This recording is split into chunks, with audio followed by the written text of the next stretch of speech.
เอามาแล้วค่ะ ตัวใหญ่ๆนะคะ เดี๋ยวมาดูกันว่าตัวใหญ่ไหมนี่โอ้มืดอ่ะ อันนั้นนี่ครับมึก มาแล้วค่ะตรงนี้ค่ะ บดกาแฟนี่นะครับตอนน้ำลงนะครับเห็นไหม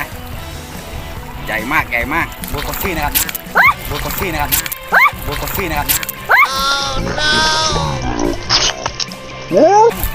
ป้าหมดเลยครับโอ้สุดยอดไหมใครได้9ตัวจ๋า ปลาอะไรย่างไป4แล้วโอ้ใหญ่ ตัวนี้ใช่ไหมที่ว่าใหญ่ นี่